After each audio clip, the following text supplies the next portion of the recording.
about the books that I read for the last 40 years. And today I have my special guest.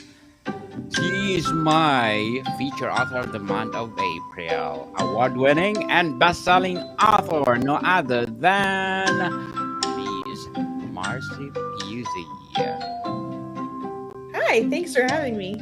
Welcome back, Miss Marcy. And can you please introduce more about yourself? Sure. So, I am an author of about 22 books and counting. I think all of my books have been award winning, many of them best selling. I've also had the privilege of giving two TEDx talks, and one of them specifically on story and the brain. I focus it on children, but on just story in the brain. And as a result of all that I've experienced, I now help other writers become published authors as well. So it's my mission and passion, and I even say calling, to help amplify other voices and get them into the world through books. So I do that through my business, Miramare Ponte Press. Miss Marcy Pusey, thank you so much for sharing your award-winning and best-selling novels or books. What was the first moment you realized your work was resonating on a large scale? Mm. Um, First, before I was publishing books, I was blogging and writing online articles and that kind of thing. And I remember getting feedback from people in the comments sections, or there was a husband that reached out to me at one point and said, "Thank you for what you do. My wife like reads everything that you write and is so encouraged by it, and I'm just so grateful that you're writing." And that was the moment that comes to mind where I realized, "Oh, people are actually reading what I write." 'Cause, you put things out on the internet and you don't really, it just feels like out into a big open space. And so to hear that someone was enjoying it and it was a highlight of their day was probably one of those Awesome, earliest moments. Yeah. for sure. Awesome to hear. Inspirational. And how did it feel to receive your first major award as an author? So validating, Valid. especially because a lot of my books in these last years, I have independently published. And so I go through editors and I get reviews from readers, which are so helpful because it lets me know if the book is resonating, as you Mm, said. But when a book goes before an objective sort of jury of judges who are reading all of the books that have been nominated and choosing mine to be the winner in a particular category or subject, it's not my family, they're not my friends, right? They're an objective yes, person, and so it's just a really validating experience that someone else sees the value and quality of my work and wants to recognize that with an award, and so it's great. truly a validation. And congratulations, Thank Miss you. Marcy Pusey. We're looking for more and more and more award-winning keys. Thank you. So, how does being a best-selling author actually mean to you beyond the title? Yeah, that's a great question, and I think in the industry of authors and publishers, it can mean something different for each person and for the reader. So in my case, it means that my book is selling more than any other book in its particular category, and that category has more than 100 books in it. And so it tells me that people are buying my book, which is wonderful. And sometimes people will use strategies to hit that bestseller, especially on Amazon. And so um, I think awards in some ways mean more to me because there's less strategy. Like I'm just a judge is looking at it, right? But Yes. at this point, when my books are already launched, like parenting children of trauma that you have there, the last few days that one's been bestseller, and now it's kind of going back and forth between the number one and number two spot Still. in one of its categories. But yeah, it's just it all it means to me is that people are buying my book and they're buying more of it than the other books in that category. But it doesn't mean that an author is making millions of dollars, right? If other books just aren't selling in that category and mine is selling two books and that's more than every other book, then it's best selling. So it's kind of nuanced in that it indicates that my book is selling, but it doesn't indicate for how much I'm making on it. For sure. So, which recognition has meant the most to you so far and why? Which recommendation? Recognition. Oh, recognition. You know what? Yes. This the oh, that's really great. Okay, so I just got awarded Speaker of the Year by Yes. Excellence Awards in the category of trauma and recovery. And I didn't nominate myself for that award. I don't even know how I got onto their radar. And so maybe that makes it more meaningful in some ways because I didn't even nominate myself, but I was recognized. And so that isn't book related per se. However, the books have really been what opened opportunities for me to speak. And so for me to be able to be recognized and have that level of honor really and privilege, I think in part is because I've gotten my books out there, people get to know me, and then they invite me to come speak. So that one has been really significant. And then, gosh, you know what? And then any of my books. That, Hmm. so I can't, from there, I can't say, oh, this is the greatest recognition because anytime one of my book babies is recognized as being good and high quality and something people want is such a gift to me to know that that's the experience people are having with it. So I know that's an unclear answer, but it's hard to choose. They've all been wonderful. So, did you ever imagine your writing would achieve this level of success? No, no. We Why? dream. Dream big, as I Yeah, say. Yes, it yeah, materialized. yeah. I mean, I think when I was very young, I talk about this in one of my TEDx talks that I had an experience where I got to write a persuasive essay for the Boys and Girls Club Hmm. on why I should win circus tickets. And I won. I won the circus tickets out of all the kids Wow. who submitted their essays. And I came from a very impoverished family, so the circus might as well have been a cruise to the Bahamas. I mean, it was just we didn't get to do those kinds of things. And so it was an early moment for me where I realized that my pen and my ability to communicate in my writing at like 7 or 8, I don't know, could Hmm. give my family such a gift like that. And then but at that time, authors couldn't just put their books into the world.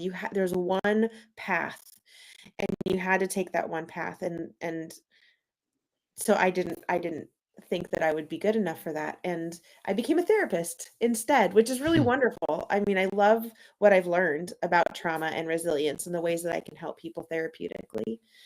But then the industry changed and it opened the door to more voices. And even though I had some early publishing contracts with smaller traditional publishers, I've had far more success with my books publishing them independently. I own the creative control and the timing and all of that. And so it really took the industry opening up and changing for me to be able to have the impact I've had. And that just didn't exist for many years of my life as even a possibility. So, yeah, I think I didn't know how to dream big because we didn't know what was coming in the way of how publishing would look today.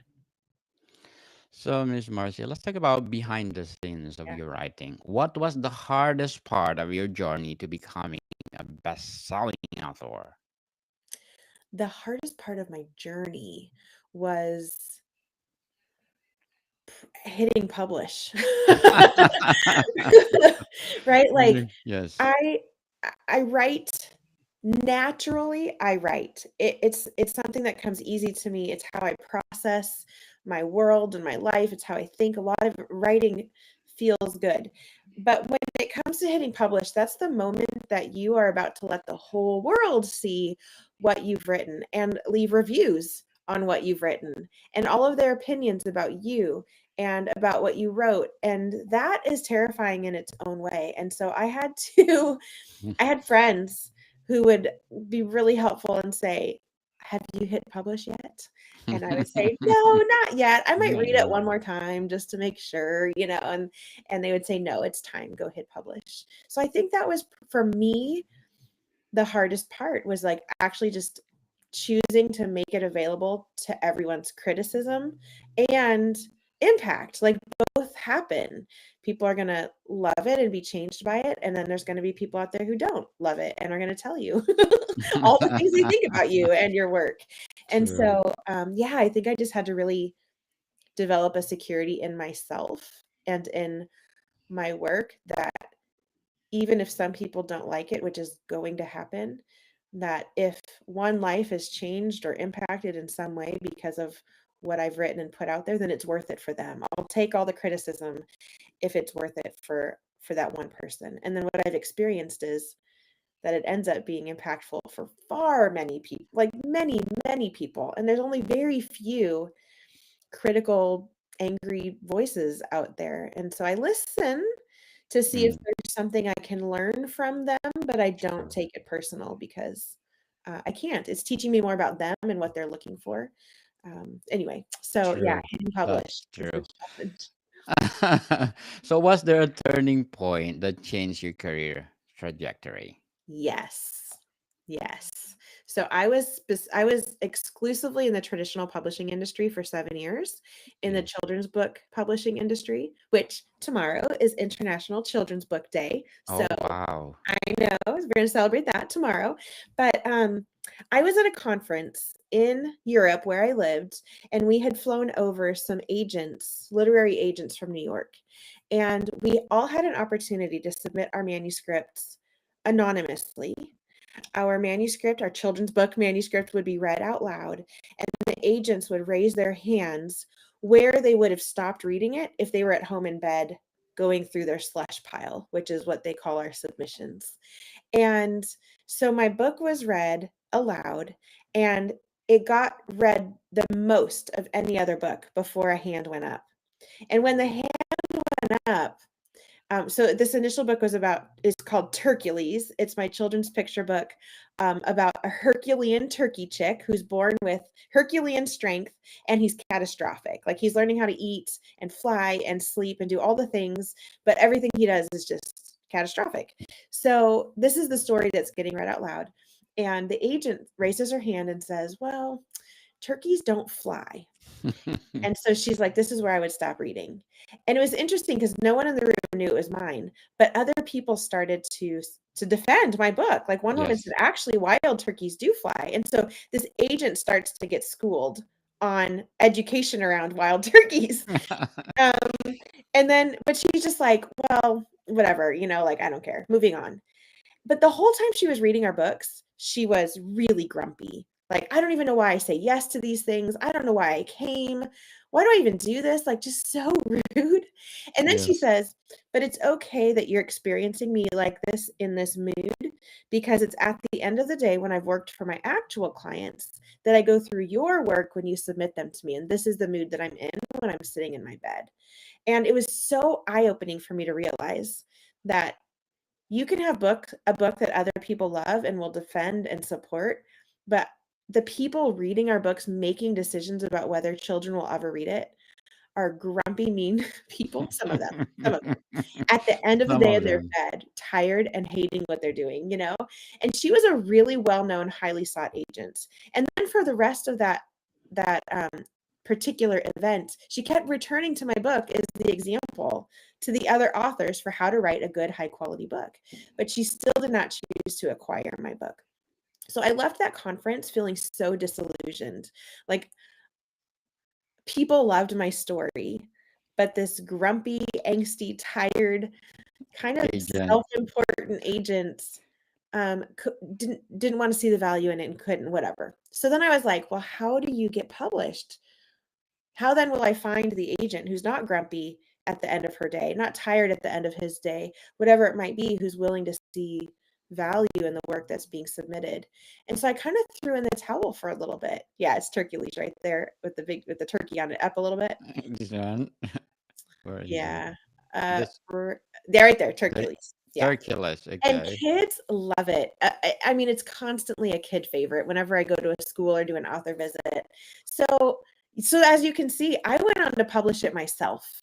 I Mm. went around the tradition, but first I had like a um not a midlife crisis, but like a mid-writer career crisis where I was like, I've been doing this for 7 years. I'm really good now at what I do. People love my work, but how do you get through these gatekeepers?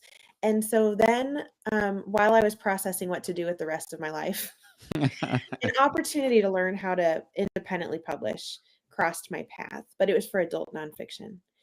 But I joined anyway, and I was like, fine, I guess I'm going to write an adult nonfiction. And the book that I wrote as a result of that learning was Reclaiming Hope. I think it might be one of Yes. the ones above, for foster and adoptive families, for social workers, for the system, overcoming the challenges of foster and adopting. And it immediately was a bestseller. Like, people were so hungry for me to talk, for anyone to talk about the challenges honestly, and specifically for foster families, because usually what all the literature I could find at that time, yeah, right there, Reclaiming Hope, was around social workers, like how Yes. exhausting it was for them. And I'm like, oh my gosh, what about the foster parents? And I was a social worker and a foster parent. And I was like, foster parenting is way harder. Why isn't there any literature on it? So I wrote, yeah, that True. was my first independently published book. It was immediately a bestseller. And a month later, I'm a keynote speaker on a stage speaking to a group of foster families and adoptive families and selling my book. And I recouped my costs, and I was just stunned because just half a year earlier, I'm throwing in the towel after this event in Europe. And now, because I learned how to publish, I'm standing on a stage impacting people in this incredibly unexpected but profound way. My book getting into the hands of families, and people saying to me, I have never felt so seen as your words in that book. I thought I was alone. I thought it was just me, but you validated everything I've been experiencing. And okay, the rest is history. Yes, congratulations again. Thank you. Keep up the good work, Miss Marcy. And it happened for a reason. So let's talk about the impact and influence. What Yeah, kind of responsibility comes with having such a large audience? all of the responsibility. I constantly talk about stewardship when I'm doing trainings or workshops or coaching with authors, and I especially talk about the brain and how the brain interacts with story the way it was designed. Like, it's a very unique, um, under talked about thing, that as we write fiction or nonfiction for adult or for children, it doesn't matter. It activates a part of our brain that um, doesn't get listened to very much in our daily lives. And so when I light that up for people, when I make them aware of the impact we can have on the neurology of another human, it comes with incredible responsibility. And the thing is, it's not new information. If you think of marketing psychology, sellers psychology, the information's out there, right? They use what they understand about the brain to get us to buy things. That's why there are story Yes. elements in every ad, right? We're watching someone want something, not be good enough, not have enough or whatever, but blah, blah, blah, here comes this product and it's everything you need, right? The psychology has been there. It just hasn't been applied so directly for us as authors with our readers, I think, until I started talking about it. I mean, maybe others have, I don't know, but I haven't found it. So I feel like I'm the initial voice in the conversation saying, we have incredible power with our words through our books to have an impact on the neurology of another human. And we have got to be so mindful and intentional and good stewards of our stories for that reason. And so, yeah, that's my answer. We're very, very responsible. Certainly, Miss Marcy. So, what advice do you give to aspiring authors who look up to your journey? Start writing. Start writing, and don't feel overwhelmed by the whole mountain of publishing. Sometimes someone will start writing and say, yeah, but I don't know how to publish. And they'll get stuck on the writing already because they're afraid of the future unknowns. So I say to start writing and take just the next step. So don't worry about the mountain. Just get to the end of the writing. And then when you feel like you're ready for an editor, like I have a draft, now I think I'm ready for someone to look at it and give me some feedback, then take that next step. Where can you find an editor? I edit. So now you know the next step. Yes. You can contact me. Contact Marcy is your next step. Yes. And really, I could be contact Marcy in any step because again, it's my passion now to really amplify voices and get them into the world. But just taking it one step at a time and doing what you do know next, and then crossing the bridge of the unknown when you get there and making it known. So, right. You're right now. Stop procrastinating, Stop people. procrastinating. Yes, share your talents to the world. Yeah. So, how do you stay grounded in a world of accolades and rankings? Well, that's a surprising question for me because I think that it's harder for me to stay grounded in a world of criticism and mean people who want to come to conclusions about you based on your book in a It's negative way, true. right? True. So, um, so I appreciate your question. It kind of goes both ways for me, but you're making me think about it uniquely.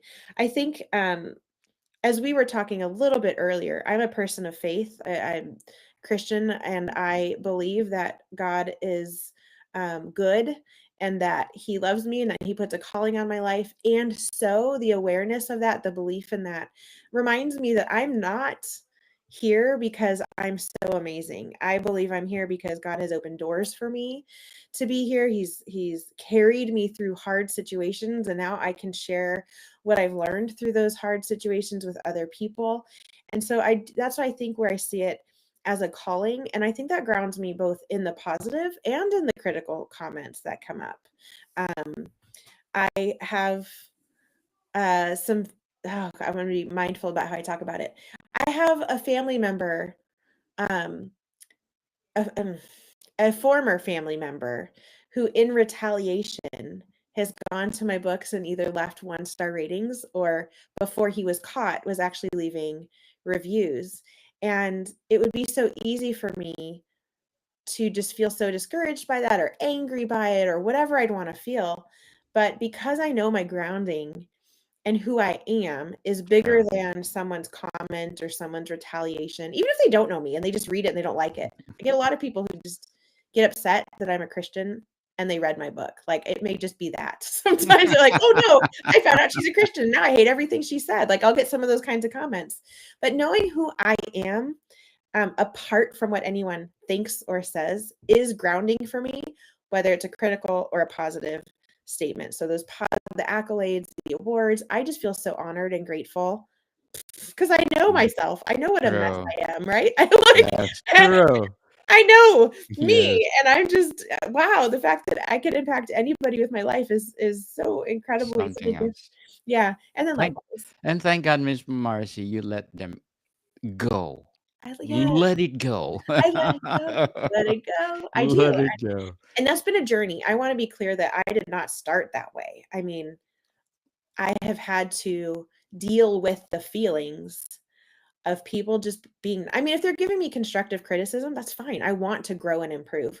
But, keyboard warriors, people will just say things, True. because they're having a bad day. They're angry. They don't like me, fine, they don't have to like me, but early on, I would have to manage my heart rate and call a friend and feel all the feelings, but I had a really good friend of mine who taught me about windows and mirrors, and True. that so often in my life, I thought that everyone, including everyone's reviews, were somehow a mirror reflecting me back to me. So good review, I'm good. Bad review, I'm bad, and it would feel like defining me, and he was like, "Marcy, there's these are not mirrors, these are windows.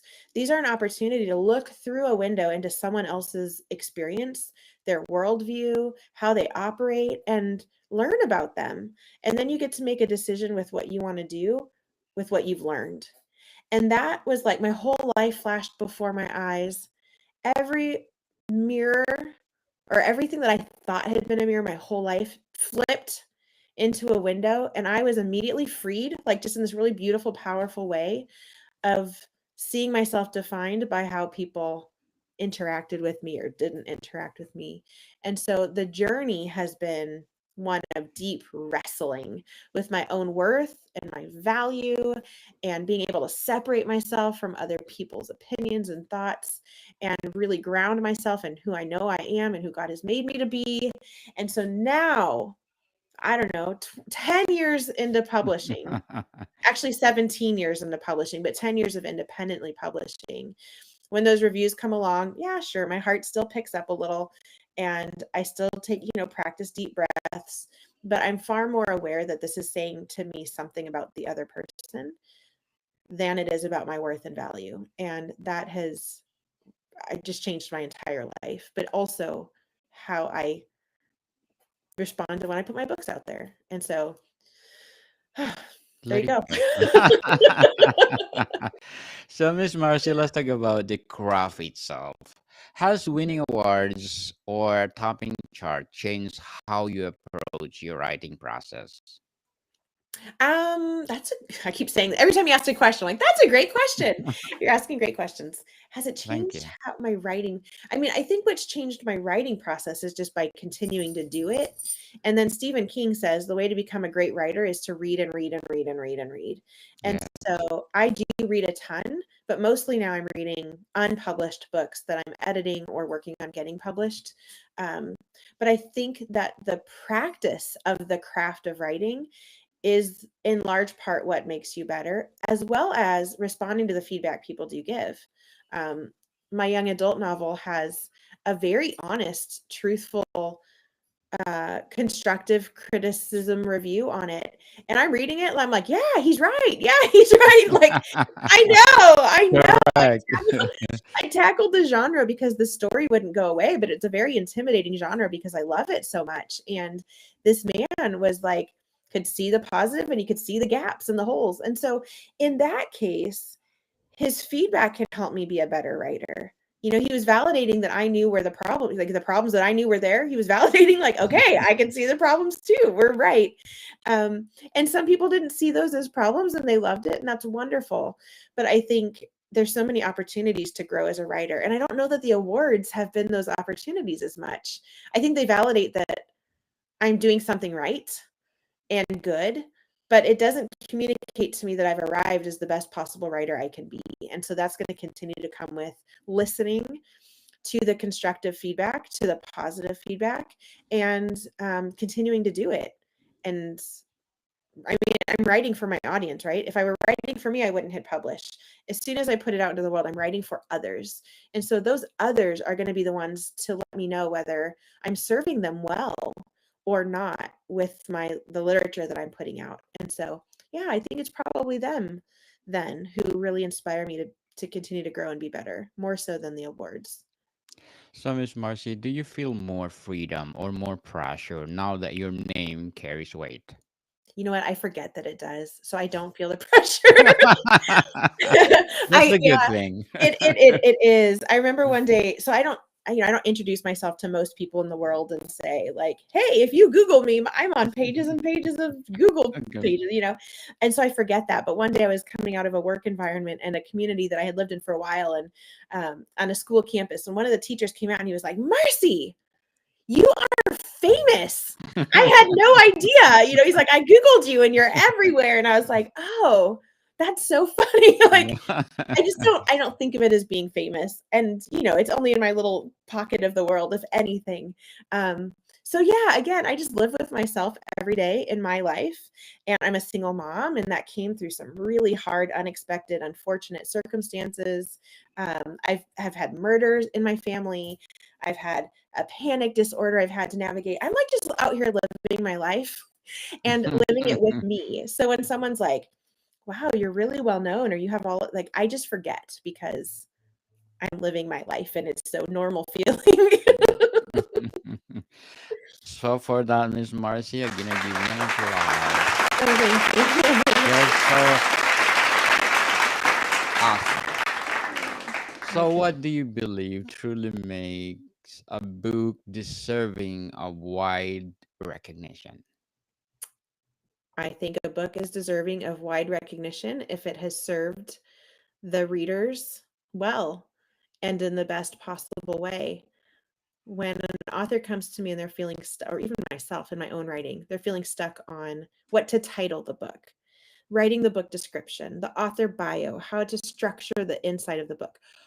It doesn't matter what the question is. The answer is always, well, what does your reader need from you? Where is your reader in their life experience right now? And again, this is fiction, nonfiction, adult, children, even books that we write, fiction, sure, have an entertainment purpose, but so often we as authors are wrestling with some ideas that we're putting out into the world through our fiction story. And so I want to reach a particular group of people and entertain them in the way they're hoping to be entertained, to give them an escape from the hard realities of our current life and world, to give them another place to go for a bit. And so it's always in service of our reader. And so a book that does that, that is really connecting with people, and people are saying, wow, like in the case of, I've had some authors say, wow, you've really put words to my experience in a way I've never had happen.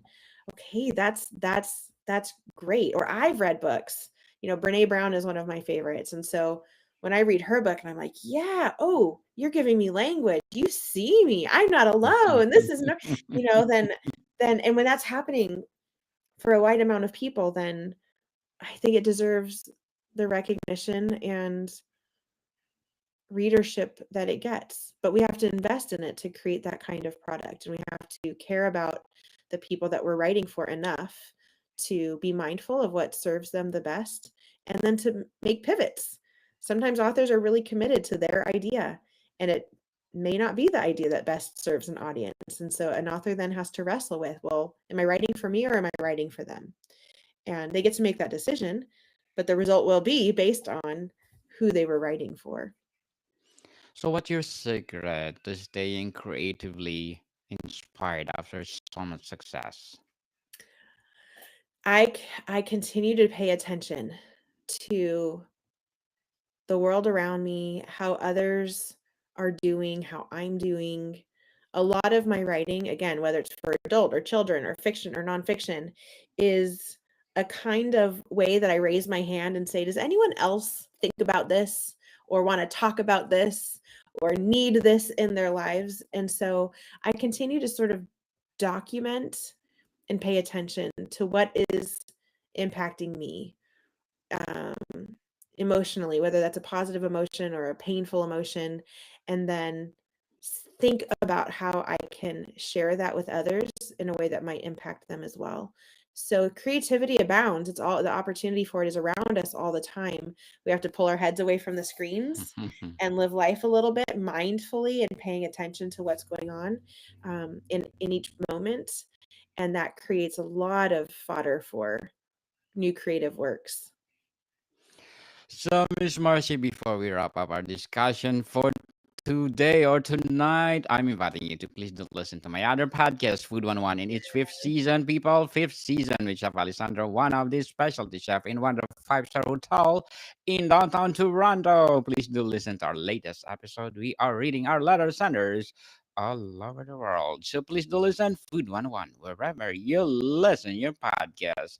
So Miss Marcy, what would you say to your younger self Mm. before the awards and less? I would say, Marcy, what you're going through matters, what you're living through matters, and one day everything that you're experiencing now will be something that's going to help other people and give them an opportunity to feel like they belong or are accepted or have value and worth in the ways that you didn't know you had then. But one day you're going to know you have it, and you're going to be able to make sure others around you know it too for themselves. Younger Mercy, keep up the good work. Yeah. Miss Marcy Pusey, award-winning and best-selling author, my feature author of the month of April. So can you please invite our listeners to support all your books and upcoming projects? Yes. So they can go to Amazon. All of my books are there. You can Google Marcy Pusey or go to marcypusey.com. I'm also on Instagram and TikTok helping people get their books out there. And Daniel, I just want to say thank you so much for what you do in bringing authors to your audience. And you're also amplifying voices And so I'm just so grateful that you would entrust your audience to me for this time and that you're doing the work that you do. So thank you. Yes, you are most welcome, Miss Marcy, because this podcast is created for you, for all writers and authors all over the world. Yes, people, support Miss Marcy Pusey because if you support her, more and more and more empowering books to come. So please tune in for our 3 more episodes with Miss Marcy. We're gonna talk about her favorite books. So, Miss Marcy, thank you so much for your time. Body count people, see you soon.